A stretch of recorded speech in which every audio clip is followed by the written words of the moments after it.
لیکن ناکام رہا۔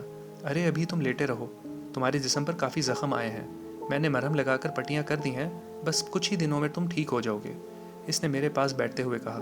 وہ نہایت ہی خوبصورت لڑکی تھی، اس کی نیلی نیلی گہری آنکھیں بہت ہی خوبصورت تھیں۔ میں اسے دیکھے جا رہا تھا۔ تمہارا کیا نام ہے اور تمہارے جسم پر یہ زخم کیسے آئے ہیں؟ اس نے میری طرف دیکھتے ہوئے کہا۔ میرا نام اسد ہے، تمہارا نام بہت پیارا ہے، اس نے مسکراتے ہوئے کہا۔ تو میں بھی مسکرا دیا اور پھر میں نے اسے اپنے اوپر بیتنے والی داستان سنا دی۔ میری کہانی سن کر وہ کافی خوفزدہ ہو چکی تھی۔ اچھا، تو تمہارا دوست بھی تمہارے ساتھ آیا تھا؟ اس نے پوچھا۔ ہاں، وہ میرے ساتھ آیا تھا، لیکن وہ بھی کہیں جنگل میں بھاگ گیا۔ مجھے تو اس کی بہت فکر ہو رہی ہے، کہیں اس کو اس خوفناک بلی نے تو… میں کچھ کہتے کہتے رک گیا۔ اسد تم فکر نہ کرو، میں ابھی عامر کو جنگل بھیجتی ہوں تاکہ وہ تمہارے دوست کو ڈھونڈ لائیں، اس نے سنجیدگی سے کہا۔ اچھا، تمہارا نام کیا ہے اور یہ عامر کون ہے اور اس گھر میں اور کون کون رہتا ہے؟ میں نے ایک ساتھ کئی سوال کر دیے۔ اس نے میری طرف دیکھا اور کہا۔ میرا نام غزل ہے۔ اوہ، تمہارا نام تمہاری طرح بہت ہی خوبصورت ہے، میں نے غزل کی بات کاٹ کر کہا۔ اور عامر میرا شوہر ہے، اس گھر میں میرے اور عامر کے علاوہ عامر کی امی رہتی ہیں، غزل نے بتایا۔ میں تو سمجھ رہا تھا کہ غزل کنواری ہے، لیکن وہ تو شادی شدہ تھی۔ اچھا تم آرام کرو، میں تمہارے لیے کچھ کھانے کے لیے لاتی ہوں، اور عامر اور امی کو بتاؤں گی کہ تم کو ہوش آ گیا ہے، غزل نے کہا اور اٹھ کر کمرے سے باہر چلی گئی۔ تھوڑی دیر بعد غزل کمرے میں آئی تو اس کے ہاتھ میں کھانے کی ٹرے تھی۔ اس نے وہ ٹرے میرے سامنے رکھ دی۔ اس نے ٹرے سے کپڑا ہٹایا تو کھانے کی خوشبو میری سانسوں میں بس گئی۔ وہ بھنا ہوا گوشت تھا۔ اس گوشت کو دیکھ کر میری بھوک اور بڑھ گئی۔ کھانا کھا لو، غزل نے کہا تو میں کھانے پر ٹوٹ پڑا اور کھاتا ہی چلا گیا۔ وہ گوشت بہت ہی مزیدار تھا۔ میں کھانے کے دوران غزل کو بھی دیکھے جا رہا تھا۔ اس کے لبوں پر ایک پراسرار سی مسکراہٹ تھی۔ کھانا کھانے کے بعد میں نے اس کا شکریہ ادا کیا اور کھانے کے برتن اس کی طرف بڑھا دیے۔ اچھا، میں ابھی آتی ہوں، اتنا کہہ کر وہ کمرے سے باہر نکل گئی اور میں اس کو جاتا ہوا دیکھتا رہ گیا۔ کاش غزل، اگر تمہاری شادی نہ ہوئی ہوتی تو میں تم کو اپنے دل کی ملکہ بناتا۔ میں تمہیں کیسے بتاؤں کہ میں تمہیں چاہنے لگا ہوں۔ میں نے دل ہی دل میں سوچا، وہ قدرت کا ایک حسین شاہکار تھی۔ اچانک ہی کمرے کا دروازہ کھلا اور غزل کمرے میں داخل ہوئی۔ اس کے ساتھ ایک لڑکا اور وہی بڑھیا تھی جسے میں پہلے بھی دیکھ چکا تھا۔ اسد، یہ عامر ہیں اور یہ ہماری امی ہیں، غزل نے تعارف کرواتے ہوئے کہا۔ اب کیسی طبیعت ہے تمہاری اسد؟ عامر نے میری طرف بغور دیکھتے ہوئے کہا۔ اب کافی بہتر محسوس کر رہا ہوں اسد، میں ابھی جنگل سے آ رہا ہوں۔ میں نے تمہارے دوست کو بہت تلاش کیا، لیکن وہ مجھے کہیں بھی نظر نہیں آیا۔ ہو سکتا ہے تمہارا دوست گھر چلا گیا ہو، عامر نے تفصیل سے مجھے بتایا۔ خدا کرے ایسا ہی ہو، میں نے عامر کی طرف دیکھتے ہوئے کہا۔ اچھا بیٹا، تم ٹھیک ہو جاؤ گے تو ہم… وہ بڑھیا کچھ کہتے کہتے رک گئی، جبکہ غزل اور عامر کے چہروں پر مسکراہٹ پھیل گئی تھی۔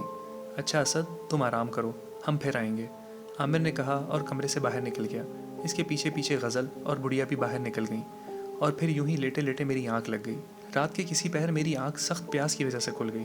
کمرے میں چاند کی ہلکی ہلکی روشنی پھیلی ہوئی تھی، جس کی وجہ سے مجھے کمرے کی ہر چیز دکھائی دے رہی تھی۔ میں کافی مشکل سے اٹھ بیٹھا۔ میرے بستر کے سرانے کی طرف ایک چھوٹا سا ٹیبل رکھا گیا تھا جہاں پانی کا جگ موجود تھا۔ میں نے ہاتھ آگے بڑھا کر گلاس میں سے پانی اڈیلا اور ایک ہی سانس میں پی گیا، لیکن پھر بھی میری پیاس نہ بجھی۔ میں نے 2-3 گلاس پانی پیے، تب جا کر میری پیاس بجھی۔ میں اپنے آپ کو عجیب سا محسوس کر رہا تھا۔ مجھے اپنے اندر ایک تبدیلی سی محسوس ہو رہی تھی۔ میرے بدن سے درد کی ہلکی ہلکی سی ٹیسیں اٹھ رہی تھیں۔ اچانک ہی میری نظر اپنے بازو پر بندھی ہوئی پٹی پر چلی گئی اور میں حیران ہو کر اسے دیکھنے لگا، جس پر تھوڑا سا خون بھی لگا ہوا تھا۔ حیران اس لیے ہو رہا تھا کہ پہلے تو میرے بازو پر کوئی بھی پٹی نہیں تھی۔ ہاں، البتہ ٹانگوں، پاؤں اور ہاتھوں پر پٹیاں پہلے سے موجود تھیں، لیکن بازو پر نہیں تھی۔ میں نے ایک گہری سانس لی اور دوبارہ لیٹ گیا، لیکن نیند اب میری آنکھوں سے کوسوں دور تھی۔ ایک عجیب سی بے چینی اور گھبراہٹ سی محسوس ہو رہی تھی اور دل عجیب انداز میں دھڑک رہا تھا، اور یہ رات میری آنکھوں میں ہی کٹ گئی۔ صبح ہوتے ہی غزل میرے لیے ناشتہ لے کر آ گئی۔ اس نے ناشتے کی ٹرے میرے سامنے رکھ دی۔ غزل، یہ دیکھو، یہ پٹی کل تو یہاں نہیں تھی اور نہ ہی میرے بازو پر کوئی زخم تھا، میں نے پریشانی سے کہا۔ ارے اسد، تم تو ایسے ہی پریشان ہو رہے ہو، تمہارے بازو پر زخم تھا لیکن میں نہ دیکھ سکی تھی۔ تمہارے بازو پر ایک بہت بڑا زہریلا کانٹا چبھا ہوا تھا۔ میں جب کل کمرے میں آئی تو تم سو رہے تھے، میں نے تمہارے بازو پر چبھا ہوا کانٹا دیکھ لیا تھا، پھر میں نے وہ کانٹا نکال کر پٹی کر دی تھی، غزل نے میری طرف دیکھتے ہوئے کہا تو میں مسکرا دیا۔ اچھا اب جلدی سے ناشتہ کر لو، غزل نے کہا اور کمرے سے باہر چلی گئی۔ میں ناشتہ کرنے میں مصروف ہو گیا۔ ناشتہ کرنے کے بعد میں نے بازو سے پٹی کھول کر دیکھی تو میرے بازو پر 2 ننھے ننھے سوراخ تھے اور میرے بازو پر خون بھی جمع ہوا تھا۔ میں نے بازو کو تھوڑا دبایا تو ان سوراخوں سے خون کے 2 ننھے ننھے قطرے ابھر آئے تھے۔ میں نے دوبارہ بازو پر پٹی باندھی اور بستر سے اٹھ کر کمرے میں ٹہلنے لگا۔ اتنے میں غزل اور عامر کمرے میں داخل ہوئے۔ ارے واہ اسد، تم تو اتنا جلدی اٹھ کھڑے ہوئے، یہ تو ہمارے لیے بہت ہی اچھی بات ہے، عامر نے میری طرف گہری نظروں سے دیکھتے ہوئے کہا۔ بس ایسے ہی بیٹھے بیٹھے تھک گیا تھا، اس لیے سوچا تھوڑا ٹہل لوں، میں نے مسکراتے ہوئے کہا۔ اچھا تو پھر آؤ، تمہیں اپنی حویلی دکھاؤں، عامر نے کہا تو میں خوشی خوشی اس کے ساتھ چل پڑا۔ عامر اور غزل مجھے حویلی کے مختلف کمرے دکھا رہے تھے اور مجھے بہت اچھا لگ رہا تھا۔ حویلی کے سب کمروں کی سجاوٹ بہت ہی عمدہ انداز سے کی گئی تھی۔ اچانک ہی گزرتے ہوئے میری نظر ایک ایسے کمرے کی طرف چلی گئی جس کا دروازہ بند تھا۔ اس کمرے کی کھڑکی کے پاس مجھے ایک سایہ دکھائی دیا جو ایک دم ہی وہاں سے غائب ہو گیا۔ میں نے اسے اپنا وہم سمجھا اور عامر اور غزل کے ساتھ چلتا رہا۔ انہوں نے مجھے حویلی کے اور تو سارے کمرے دکھائے، لیکن وہ کمرہ نہیں دکھایا جو بند تھا اور جس کے پاس میں نے سایہ دیکھا تھا۔ بہرحال یہ دن میرا بہت ہی اچھا گزرا۔ رات کو میں سو رہا تھا کہ اچانک میری آنکھ بازو میں سخت درد کی وجہ سے کھل گئی۔ میں نے جب اپنے بازو کی طرف دیکھا تو میری آنکھیں حیرت سے کھلی کی کھلی رہ گئیں۔ دل زور زور سے دھڑکنے لگا۔ ایک سایہ میرے بازو پر جھکا ہوا تھا اور وہ میرا خون پی رہا تھا۔ اچانک ہی میرے منہ سے چیخ نکل گئی۔ اس سایہ نے سر اٹھا کر میری طرف دیکھا۔ اف خدایا، اس کی سرخ انگارہ آنکھیں بالکل اس خوفناک بلی کی طرح تھیں اور اس کا رنگ بھی بالکل اس خوفناک بلی کی طرح کالا سیاہ تھا۔ اس سایہ نے اپنی خونی نظروں سے مجھے گھورا اور آنکھ جھپکتے ہی وہاں سے غائب ہو گیا۔ میرا جسم بری طرح کپکپانے لگا تھا۔ میں نے اپنے بازو کی طرف دیکھا جس سے خون بہہ رہا تھا۔ اچانک ہی میری آنکھوں کے سامنے اندھیرا چھا گیا اور میں بے ہوش ہو گیا۔ جب مجھے ہوش آیا تو میں بستر پر تھا اور ہر طرف خاموشی چھائی ہوئی تھی۔ میں نے ایک نظر اپنے بازو کی طرف دیکھا جس پر اب پٹی بندھی ہوئی تھی۔ ایک پل کے لیے تو میں حیران ہوا، پھر سوچا کہ غزل نے ہی دوبارہ پٹی کر دی ہوگی، اور اب مجھے پورا یقین ہو گیا تھا کہ اس حویلی میں ایک خوفناک سایہ ہے اور وہ سایہ اس خوفناک بلی کا ہی ہے۔ مجھے اس حویلی سے خوف آنے لگا تھا کیونکہ اس حویلی میں موجود سایہ میری جان کا دشمن بن گیا تھا۔ میرا ارادہ اب جلد ہی اس حویلی سے جانے کو تھا کیونکہ وہ سایہ کسی بھی وقت میری جان لے سکتا تھا۔ میں سوچ رہا تھا کہ میں غزل کو کہہ دوں گا کہ اب اس حویلی میں نہیں رک سکتا کیونکہ اس خوفناک بلی کا سایہ میرا پیچھا کرتے ہوئے اس حویلی میں بھی آ گیا ہے۔ میں کافی دیر غزل کا انتظار کرتا رہا لیکن وہ نہ آئی۔ میں نے گھڑی کی طرف دیکھا تو دن کے 11 بج رہے تھے۔ آخرکار تنگ آ کر اٹھ کھڑا ہوا اور کمرے سے باہر آ گیا۔ باہر بھی ہر طرف خاموشی چھائی ہوئی تھی۔ میرا دل ایک انجانے خوف سے دھڑکا۔ مجھے یہ خاموشی کسی بڑے طوفان کا اشارہ لگ رہی تھی۔ میں نے مختلف کمروں میں جا کر دیکھا لیکن مجھے غزل، عامر اور بڑھیا کہیں بھی نظر نہ آئے۔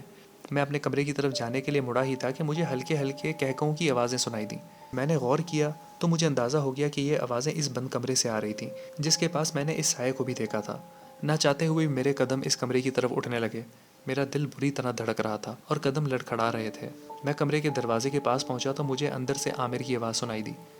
عامر کہہ رہا تھا، اب ہمیں اسد کا کام تمام کر دینا چاہیے، پہلے بھی اس کا دوست ارسلان یہاں سے بھاگ گیا ہے، کہیں ایسا نہ ہو کہ اسد بھی ہمارے ہاتھوں سے نکل جائے۔ پھر مجھے غزل کی آواز سنائی دی، عامر تم فکر نہ کرو، آخر ارسلان ہم سے بچ کر کہاں جائے گا، اسے تو ہماری بلی ہی ختم کر دے گی۔ غزل کی یہ بات سن کر عامر نے خوفناک انداز میں کہکے لگانے شروع کر دیے۔ اس کے کہکے میں اب غزل اور بڑھیا کے کہکے بھی شامل ہو گئے تھے۔ غصے سے میرا چہرہ سرخ ہونے لگا۔ میں نے ایک زوردار دھکا دروازے کو دیا تو دروازہ ایک جھٹکے سے کھلتا چلا گیا، لیکن اندر کا منظر دیکھ کر میری آنکھیں حیرت سے کھلی کی کھلی رہ گئیں کیونکہ اندر کا منظر ہی کچھ ایسا تھا۔ غزل، عامر اور بڑھیا کی شکلیں بہت ہی خوفناک حد تک بگڑی ہوئی تھیں۔ ان کے منہ سے 2 دانت باہر کو نکلے ہوئے تھے، منہ پہ خون ہی خون لگا ہوا تھا اور ہاتھوں کے ناخن کافی حد تک بڑے ہوئے تھے۔ ان کے آگے ایک لاش پڑی ہوئی تھی جس کو وہ نوچ نوچ کر کھانے میں مصروف تھے۔ مجھے اچانک اپنے سامنے دیکھ کر پہلے تو وہ گھبرائے، لیکن پھر ان کے خوفناک کہکے پورے کمرے میں گونجنے لگے۔ کہکے لگاتے ہوئے ان کے چہرے اور بھی خوفناک ہو گئے تھے۔ آؤ آؤ اسد، عامر نے خوفناک انداز میں مسکراتے ہوئے کہا، تم انسان نہیں درندے ہو۔ میں غصے سے چیخا، ہاں اسد، تم نے ٹھیک کہا، ہم انسان نہیں ہیں، لیکن ہمارا تعلق کس مخلوق سے ہے یہ کوئی نہیں جان سکا، اور اگر کوئی جان لے کہ ہمارا تعلق کس مخلوق سے ہے تو ہم اس کے آگے بے بس ہو جائیں گے۔ ہم لوگ صدیوں سے یہاں رہ رہے ہیں لیکن کوئی بھی ہمیں جان نہیں سکا۔ جو بھی یہاں آتا ہے وہ واپس نہیں جاتا بلکہ ہماری خوراک بن جاتا ہے۔ تمہارا دوست ارسلان بھی ہماری ہی قید میں تھا لیکن وہ یہاں سے بھاگ گیا ہے۔ کوئی بات نہیں، لیکن پھر بھی وہ زندہ گھر نہیں جا سکے گا، اس کو تو ہماری بلی اپنی خوراک بنائے گی۔ اب تک کتنے ہی لوگ یہاں آئے اور ہماری خوراک بن گئے۔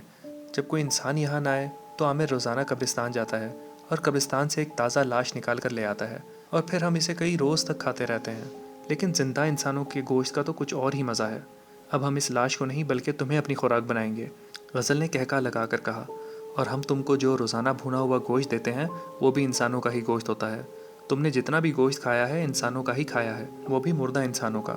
بڑھیا نے مسکراتے ہوئے کہا، تمہارا دوست تو یہاں سے بھاگ گیا ہے لیکن تم یہاں سے بھاگ نہیں سکتے، عامر نے اٹھتے ہوئے کہا، اور مجھے ایسا لگا کہ جیسے میرا دل اچھل کر حلق میں آ گیا ہو۔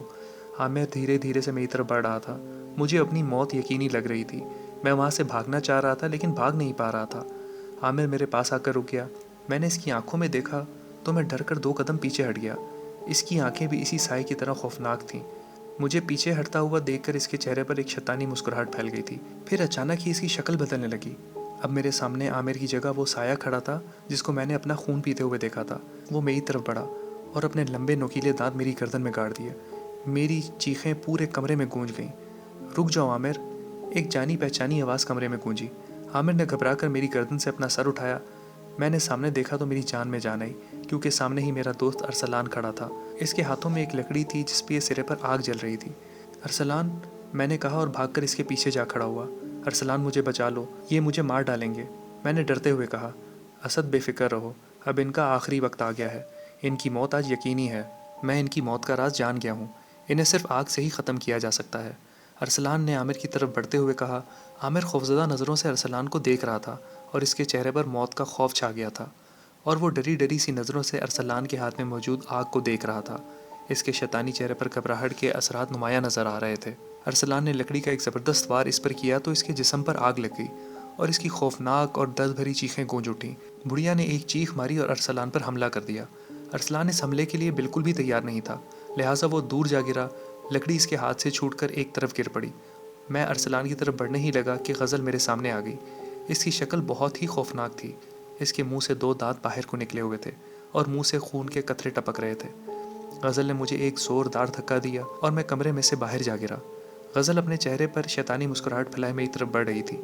مجھے اپنی موت اپنی طرف بڑھتی ہوئی محسوس ہو رہی تھی۔ میں اپنے آپ کو اس سے بچانے کے لیے ایک طرف بھاگ کھڑا ہوا۔ غزل بھی اپنی تمام تر خوفناکی کے ساتھ میرے پیچھے بھاگ رہی تھی۔ میں بھاگتے بھاگتے حویلی سے باہر نکل آیا۔ میں نے رک کر ادھر ادھر نظر دوڑائی تو ہر طرف جنگل ہی جنگل تھا، اور پھر جس طرف میرا منہ تھا میں اسی طرف بھاگ کھڑا ہوا۔ غزل ابھی تک میرا پیچھا کر رہی تھی۔ آخرکار میں غزل کی نظروں سے بچتا ہوا ایک درخت کے پیچھے جا چھپا اور گہرے گہرے سانس لینے لگا۔ غزل کے غرانے کی آوازیں مجھے واضح سنائی دے رہی تھیں۔ اس کی خوفناک اور دل دہلا دینے والی غراہٹ آہستہ آہستہ درخت کے قریب تر ہوتی جا رہی تھی۔ میرا دل بری طرح دھڑک رہا تھا۔ میں نے آہستہ سے درخت کے پیچھے سے دیکھا تو غزل دوسری طرف جا رہی تھی۔ پھر تھوڑی ہی دیر میں وہ جنگل میں کہیں گم ہو گئی اور میں نے سکھ کا سانس لیا۔ ابھی میں درخت کے ساتھ کھڑا اپنی پھولی ہوئی سانسیں ٹھیک ہی کر رہا تھا کہ مجھے اپنے پیچھے غراہٹ کی آواز سنائی دی۔ میں نے پیچھے دیکھا تو میرے سامنے غزل کھڑی تھی۔ اس کی آنکھوں میں وحشت اور چہرے پر ایک شیطانی مسکراہٹ تھی۔ میں پتھرائی ہوئی نظروں سے اسے دیکھے جا رہا تھا۔ اچانک ہی اس کا ہاتھ حرکت میں آیا اور اس نے مجھے پکڑ لیا اور اپنے لمبے لمبے دانت میری گردن میں گاڑ دیے، اور میرے منہ سے نہ ختم ہونے والی چیخوں کا سلسلہ شروع ہو گیا۔ اچانک ہی غزل کی ایک بھیانک چیخ وہاں گونجی اور وہ مجھے چھوڑ کر ادھر ادھر بھاگنے لگی۔ اس کے پورے جسم کو آگ لگ چکی تھی۔ اس کی بھیانک اور دردناک چیخیں وہاں گونج رہی تھیں۔ میں نے سر اٹھا کر سامنے دیکھا تو میرے سامنے میرا دوست ارسلان کھڑا تھا۔ اس کے چہرے پر کئی گہرے خراشوں کے نشان تھے جن سے خون بھی بہہ رہا تھا۔ میں اس کا یہ حال دیکھ کر تڑپ اٹھا۔ ارسلان کے ہاتھ میں آگ کی لکڑی اب بھی موجود تھی اور اس کی نظریں غزل پر جمی ہوئی تھیں جس کی چیخیں اب مدھم پڑ چکی تھیں، اور پھر غزل کا جلا ہوا کوئلہ جسم ایک طرف گر پڑا۔ میں نے اپنی گردن پر ہاتھ لگا کر دیکھا تو میری گردن خون سے تر ہو چکی تھی۔ ارے اسد، تمہاری گردن سے تو خون بہہ رہا ہے، ارسلان نے پریشانی سے کہا۔ میں نے اپنی گردن پر دوبارہ ہاتھ لگایا تو میرا ہاتھ خون سے سرخ ہو گیا۔ ارسلان نے اپنی جیب سے رومال نکال کر میری گردن پر باندھا تو مجھے کچھ سکون ملا۔ ارسلان، تم کیسے ہو اور اس حویلی تک کیسے پہنچے؟ میں نے چلتے ہوئے پوچھا۔ اسد، میں اس خوفناک بلی کو دیکھ کر خوفزدہ ہو گیا تھا۔ پھر میں ایک طرف کو بھاگ نکلا۔ بھاگتے ہوئے میں اس حویلی تک پہنچ گیا تھا۔ میں نے حویلی کے دروازے پر دستک دی۔ تھوڑی دیر بعد عامر نے دروازہ کھولا اور مجھے اندر لے گیا۔ حویلی کے اندر غزل اور بڑھیا بھی تھیں۔ مجھے دیکھتے ہی ان کے چہروں پر شیطانی مسکراہٹ پھیل گئی تھی، لیکن اس وقت میں ان کی مسکراہٹ کا مطلب نہیں سمجھا تھا۔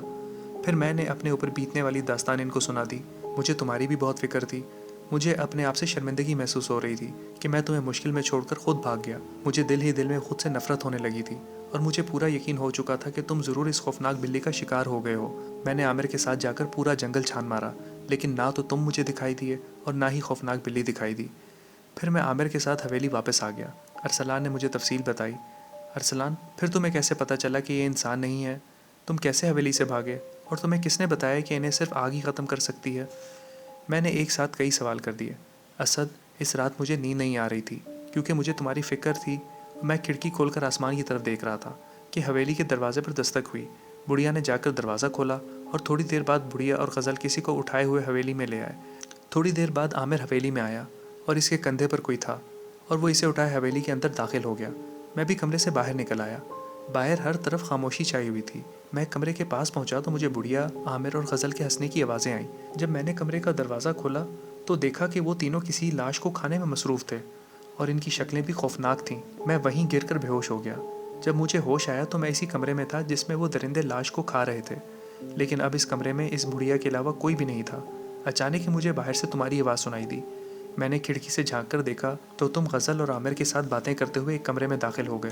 میں نے اس کمرے سے باہر نکلنے کی کوشش کی تو وہ بڑھیا ایک سایہ بن کر آئی اور پھر مجھے کچھ ہوش نہ رہا۔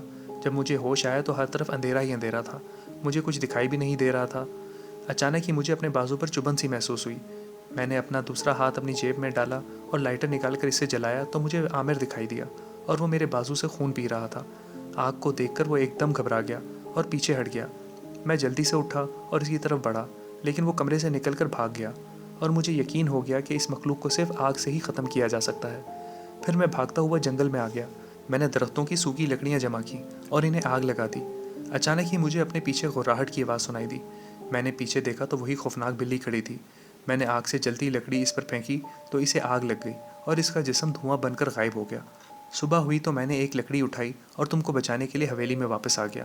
وہ درندے تم کو ختم کرنے ہی والے تھے کہ میں ان کے سامنے آ گیا اور عامر کو آگ لگا دی۔ اچانک ہی بڑھیا نے مجھ پر چھلانگ لگا دی اور میں دور جا گرا۔ اس بڑھیا نے اپنے لمبے لمبے ناخنوں سے میرا چہرہ نوچنا شروع کر دیا۔ پھر میں نے ہمت کر کے اسے دور پھینکا اور اسے بھی آگ لگا دی۔ میں نے دیکھا کہ تم حویلی سے بھاگ رہے ہو اور غزل تمہارے پیچھے بھاگ رہی تھی۔